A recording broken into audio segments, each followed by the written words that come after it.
এই অস্বাভাবিক গরমে ভোর 5টা থেকে উঠে যেভাবে আমি সংসারের সমস্ত কাজ একদম সুন্দর করে গুছিয়ে নিতে পারি, তো চলো আজকে সেই ভিডিওটাই তোমাদের সাথে শেয়ার করছি। Hello everyone, welcome back to my channel. আশা করছি সকলেই খুব ভালো আছো। বীরভূম জেলার ছোট্ট একটা শহর থেকে আমি সুধা আবারও চলে এসেছি নতুন দিনে নতুন আরও একটা ব্লগ নিয়ে। তো সাথেই থাকো আমার, আশা রাখছি আজকের ব্লগটাও তোমাদের খুবই ভালো লাগবে। এদিকে ফার্স্ট মর্নিংয়ে কিন্তু দেখতেই পেলে দোরগোড়ায় কিন্তু জল দিয়ে দিলাম। তারপর দেখো এখানে কিন্তু ব্রাশ নিয়ে চলে এসেছি। আর আজকে কিন্তু সকাল থেকে একটু হাওয়া দিচ্ছে, তবে কি বলতো হাওয়াটা না বেশিক্ষণের জন্য ছিল না। আসলে ব্যাপার হচ্ছে কালকে রাত্রে কিন্তু বৃষ্টি হয়নি, সেই কারণে কিন্তু একদম বলতে পারো যে অস্বাভাবিক গরম পড়েছিল। তবে অস্বাভাবিক গরমের মধ্যেও কিন্তু বাড়ির গৃহবধূদের কাজ করতেই হয়, তাই না? কাজগুলো তো করে নিতেই হবে। এদিকে দেখতেই পাচ্ছ আমি এদিকে ব্রাশ করছি, আর বাবা কিন্তু রাত্রিবেলায় যেহেতু বাড়িতে আসেন, আমাদের মা আর বাবা দুজনেই আসেন। কখনো কখনো যদি মা কি আসতে না পারেন কাজের চাপে, তখন কিন্তু বাবা আসেনি। তো রাত্রিবেলায় যেহেতু বাবা এদিকে আমাদের বাড়িতে থাকেন, তো সকাল টাইম এদিকে দেখো ফার্স্ট মর্নিং কিন্তু চলে গেলেন দোকান খোলার জন্য। তো চলো এবার কিন্তু আশিবাসি কাজে তো লেগে পড়তে হবে। ওইদিকে কিন্তু এক গ্লাস গরম জল আর একটুখানি চা খেয়ে তারপর কিন্তু ওষুধ খেয়ে নিয়েছিলাম।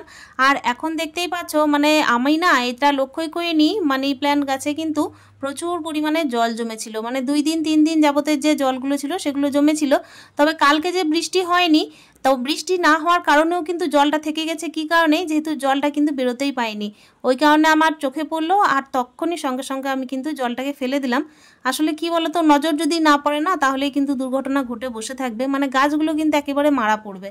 ওই কারণে দেখো মাঝে সাঝে আমাকে আর কি নজর দিতে হয়। তো চলো এদিকে কিন্তু দেখতেই পাচ্ছ টবগুলোকে একটুখানি সরিয়ে সরিয়ে ঝাঁট দিয়ে নিচ্ছি। ইদানিং কি হচ্ছে, যখন ঝোড়ো হাওয়া দিচ্ছে বিকাল টাইমে, তখন কিন্তু প্রচুর ধুলোবালি আমাদের ঘরে দিয়ে একদম প্রবেশ করছে। আর বারান্দাটা একেবারে যখন ওপেন না, তখন কিন্তু আরও বেশি অসুবিধা হয়। ঘর দোর একটু ভালোভাবে পরিষ্কার করতে হয়। আর যেহেতু পূর্ব দিকে রোদটা পড়ে, তো সেই কারণে যদি বৃষ্টিটা আগের দিনে হয় তাহলে ভালো কথা, আর যদি না হয় তাহলে কিন্তু সকাল থেকে কাজ করতে অনেকটাই কষ্ট হয়। কেন কি বাইরে বাইরে কল, আর এইদিকে কিন্তু বাইরে বাইরে ঝাড় দেওয়ার জায়গাগুলো একদম পূর্ব দিকে। আর দেখো এমনিতে যে পরিমাণের গরমটা পড়ছে, তাতে কিন্তু হিসাব মতো এখানে বৃষ্টি যদি প্রত্যেকদিন না হয় তাহলে কিন্তু একটুখানি কষ্টই বটে বলতে পারো। আমাদের এইদিকে মূলত কি করছে জানো তো, কিছু কিছু দিন বিকাল টাইমে কিন্তু একটু মানে বৃষ্টিটা আরম্ভ করলেও একদম বন্ধ করে দিচ্ছে। আবার কোনো কোনো দিন করছে কি, একটা ঝোড়ো হাওয়া দিয়ে কিন্তু বৃষ্টিটাকে কোন দিকে যে নিয়ে চলে যাচ্ছে জানি না। আর কোনো কোনো দিন কি করছে যে বিদ্যুৎ চমকাচ্ছে, বাজ পড়ছে, কিন্তু বৃষ্টির কোনো নাম নেই। এই চলছে কিছুদিন যাবৎ। আর কি বলতো, ওই যে বলে না যে যত গরজায় তত বর্ষায় না, এরকমই একটা বিষয় হয়ে গেছে। তার কারণে কিন্তু গরমটাও খুব পড়ছে, সকাল টাইমে কিন্তু রোদটাও নেওয়া যাচ্ছে না। আর অনেকের জায়গায় কিন্তু শুনছি যে বৃষ্টি হচ্ছে, তবে আমাদের এখানে কিন্তু বৃষ্টির থেকে বাজ পড়া, মেঘ ডাকা এই সমস্ত জিনিসগুলোই বেশি হচ্ছে জানো তো। আমাদের বাড়িতেও কিন্তু বৃষ্টি হয়েছে না হয়েছে সেদিন কিন্তু একটা ফ্যান আর একটা লাইট কিন্তু চলে গেছে। দেখো এদিকে বৃষ্টি নেই, অস্বাভাবিক গরম, আবার এদিকে ফ্যানটাও চলে গেছে। মানে কি অবস্থা বলো তো। তো সিলিংয়ের ফ্যান, এদিকে কিন্তু সিলিংয়ের ফ্যানের নিচেই আমরা আর কি ঘুমাই, দেখতেই তো পেয়েছো। বেডরুমে কিন্তু সিলিংয়ের ফ্যান আছে, যতগুলো বেডরুম আছে ততগুলোতেই কিন্তু সিলিংয়ের ফ্যান আছে। এসি তো আমাদের বাড়িতে নেই। আর লাইটের কথা যে বললাম না যে একটা লাইট গেছে, আরও একটা লাইট কিন্তু বন্ধুরা একটুখানি মানে ঝাপসা টাইপের হয়ে গেছে। মানে দুটো বাথরুমে কিন্তু লাইটের অবস্থা খারাপ, একটা তো একেবারে চলে গেছে, আর একটা বাথরুমের সিলিংয়ের লাইট কিন্তু একদম ঝাপসা হয়ে গেছে। আর ওই যে বললাম বেডরুমের ফ্যানটাও চলে গেছে। তো এই করতে করতে কিন্তু মাঝে সাঝে কী করছি যে একটুখানি মানে টেবিল ফ্যানটা চালাতে হচ্ছে। টেবিল ফ্যান কিন্তু দেখো চারিদিকে তো হাওয়া দেয় না, তবুও কিন্তু টেবিল ফ্যান চালিয়ে পুজো দেওয়া, টেবিল ফ্যান চালিয়ে মানে ঘরের কাজ করা, এই সমস্ত করছি। তা নাহলে কিন্তু পারছি না। মানে ওই যে টিভির জায়গায় যে আর কি প্লাগটা আছে না, ওখানেই আর কি টেবিল ফ্যানটা লাগিয়ে তারপর কিন্তু দুজনে আর কি হাওয়া নিচ্ছি। এরকমই করার চেষ্টা করছি, তাছাড়া কি বলতো বন্ধুরা, উপায় একদমই নেই। আর এই তো দেখো কাজ করতে করতে কথাও বললাম। আর এইদিকে দেখতেই পাচ্ছ বিছানাটা গুটানো হয়ে গেল, এদিকে কিন্তু গোপাল সেবা দেওয়া হয়ে গেল। এদিকে কিন্তু জানো তো মানে কাজ করছি তো সকাল থেকে প্রচুর অস্বাভাবিক গরম লাগছে। মানে বাইরে কিন্তু হাওয়াটা যেই একটু দিচ্ছে না, তারপর যখন রোদ দিয়ে দিচ্ছে আর হাওয়াটা বন্ধ হয়ে যাচ্ছে, তখন কিন্তু খুবই কষ্ট হচ্ছে। ওদিকে তো দেখতেই পেলে আমি যখন বিছানাটা পরিষ্কার করছিলাম তখন কিন্তু মা এসেছিল। তো মা এসেছিল মানে কি বলতো, কালকে রাতে এসেছিল। তো মা ওদিকে কিন্তু রেডি হয়ে আবার চলে গেল স্কুলে। তোমরা তো অনেকেই জানো যে মা কিন্তু অঙ্গনওয়াড়ি স্কুলের আর কি ওয়ার্কার, তো সকাল সকাল চলে যেতে হয়। আর এদিকে আমি আর কি টিফিন সেরে নিয়েছিলাম, আজকে দই চিড়ে খেয়েছিলাম। ছেলে তো সকাল টাইমে স্কুলে গেছে, তাই ছেলেকে কিন্তু সকাল টাইমে টিফিন বানিয়ে তারপর স্কুল পাঠিয়ে দিয়েছিলাম। তবে হ্যাঁ বলে রাখি, এইটা আমি কিন্তু যে দিনের ভিডিও তোমাদেরকে দেখাচ্ছি সেটা কিন্তু আমার ছেলের ছুটির টাইম নয়। মানে আমার ছেলে তখন কিন্তু গ্রীষ্মের ছুটি পড়েনি, তো আমার ভিডিওটা রাখা ছিল, তো আজকে কিন্তু এডিট করে দিলাম। ইতিমধ্যে যখন আমি ভিডিওর ভয়েস দিচ্ছি সেদিন কিন্তু আমার ছেলে স্কুলের আর কি গ্রীষ্মের ছুটিটা পড়ে গেছে। এটা কিন্তু হচ্ছে প্রায় ওই বুধবারের ভিডিও, তো বুধবারের ভিডিওটা কিন্তু আমার ছাড়া হয়নি।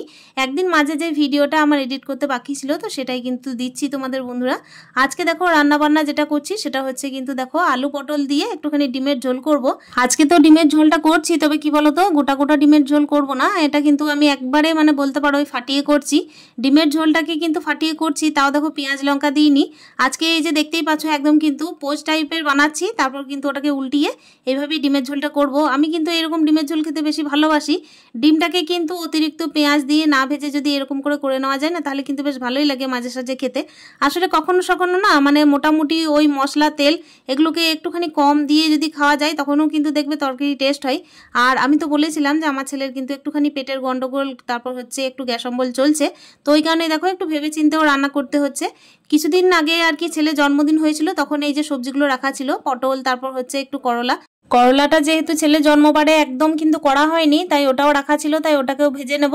আর এই তো দেখতেই পাচ্ছ আমার কিন্তু ডিমের ঝোলটা রেডি হয়ে গেল। তো পটল আলু দিয়ে ডিমের ঝোল করেছি, আর ওদিকে কিন্তু এই যে করলাটা ভাজবো। এটাকে কিন্তু দেখো উচ্ছে বলছি না এই কারণেই, যেহেতু ছোট সাইজের ছিল না সেই কারণেই। আর দেখো ছেলে জন্মদিনে না একটুখানি পনির রাখা ছিল, তো পনিরটা কিন্তু ফ্রিজের মধ্যে মানে ডিপ ফ্রিজে রেখেছিলাম, তার সত্ত্বেও যেন ভেঙে যাচ্ছিল। তো একটা বুদ্ধি খাটালাম কীরকম, যে পনিরটাকে একদম কিন্তু নষ্ট না করে এটাকে কিন্তু আমি একটুখানি মানে হালকা টাইপের বেসন দিয়ে তারপর পেঁয়াজ কুচো আর লঙ্কা কুচো করে না এটাকে একটু বড়া করব। তবে কি বলবো বন্ধুরা, সত্যি করেই কিন্তু খেতে খুব ভালো হয়েছিল জানো তো। এই যে গরমের মধ্যে রান্না বান্না করা, সংসারে কাজ করা, তারপর বুদ্ধি খাটিয়ে চলা, সংসারে অপচয় না করা, সমস্ত কিছুই কিন্তু দেখো পরিষ্কার পরিচ্ছন্নতা মেনটেন করা এই অস্বাভাবিক গরমের মধ্যেও করে নিতে তো হচ্ছে। কোনো মহিলাই কিন্তু যারা নিজের সংসারটাকে ভালোবাসে, কোনো রকমের কোনো হাউসওয়াইফ কিন্তু তার সংসারের জন্য মানে ফেলে রাখে না কোনো কিছুই, একটা টাইমে না হলে একটা টাইমে করেই নেয়, তাই না। তো দেখো কথা বলতে বলতে কিন্তু এদিকে আমি করলাটা ভেজে নিলাম, তারপর দেখতেই পাচ্ছ ওদিকে কিন্তু তেঁতোর কড়াই ছিল, তো সেই কারণে কিন্তু এই যে আমাকে কিন্তু এই যে প্যানটা লাগাতে হয়েছে। আর এই তো দেখতেই পাচ্ছ এই যে প্যানটাতে আমি করছি এটাতে কিন্তু রুটি করা হয়, তবে আমার কিন্তু খুব শখ একটা ননস্টিকের মানে ফ্রাইং প্যান কিনবো, দেখা যাক কবে কেনা যায়। নতুন সংসার তো, তাই নতুন সংসারে কিন্তু কাজ বাজ যেরকম একা আমাকে সামলে করতে হয় সেরকম কিন্তু একটু মানে রয়েছে এই জিনিসগুলোকে কেনার চেষ্টা করি। আর এখন দেখতেই পাচ্ছ এই যে পনিরের যে বড়াটা করছি না সেটা কিন্তু দেখতেও বেশ ভালো হয়েছিল, তার সঙ্গে কিন্তু খেতেও বেশ ভালো হয়েছিল। বিকাল টাইমে ছিল বেঁচে, তো আমি চা দিয়ে যখন খেয়েছিলাম না প্রচণ্ড পরিমাণে মানে সুস্বাদু লাগছিল জানো তো। তো দেখো এদিকে কিন্তু উল্টে পাল্টে ভেজে নিলাম, আর ওইদিকে আমাকে কিন্তু সংসারে আরও কাজ করে নিতে হবে। ছেলে তো জানো কোনো রকমভাবে মানে একটুখানি বুঝে সুঝে যে কোনো দিক চলবে সেটাও চলছে না। এই গরমের মধ্যে একটা বাড়ির হাউসওয়াইফ প্লাস হচ্ছে একটা ছেলের মা কিন্তু দিনের পর দিন যখন এই যে একটা সম্পর্কে প্রমোশন পায় না, তখন তার প্রমোশনের সাথে সাথে যতই হোক না কেন কাজগুলোরও প্রমোশন হয়ে যায়। দেখবে কাজগুলোর প্রমোশন হয়, আবার কিন্তু মানসিক দিক থেকে তাদের কিন্তু একটুখানি যে স্বস্তি আসবে সেটাও কিন্তু নয়। এই গরমের মধ্যে কখন থেকে যে কাজ করে যাব, তারপর হচ্ছে কখন যে একটুখানি রেস্ট করব, এগুলো তো ভাবনা চিন্তা থাকে না। তবে হ্যাঁ এর পরও কিন্তু অনেকগুলো মানুষের অনেক রকমের খারাপ চিন্তাধারা থাকে জানো তো। খারাপ চিন্তাধারা কেন বললাম, কেন কি এখনকার দিনের মানুষের না যতই বউরা করে যাক না কেন, গরম হোক ঠান্ডা হোক, তারপর হচ্ছে একটুখানি শরীর অসুস্থ হলেও করে যাক না কেন, তার সত্ত্বেও কিন্তু দেখবে নামটা করবে না কোনোভাবেই। এই অস্বাভাবিক গরমের মধ্যেও কিন্তু ফুল এনার্জিতে সকাল থেকে সমস্ত রকমের কাজ করে গেলাম।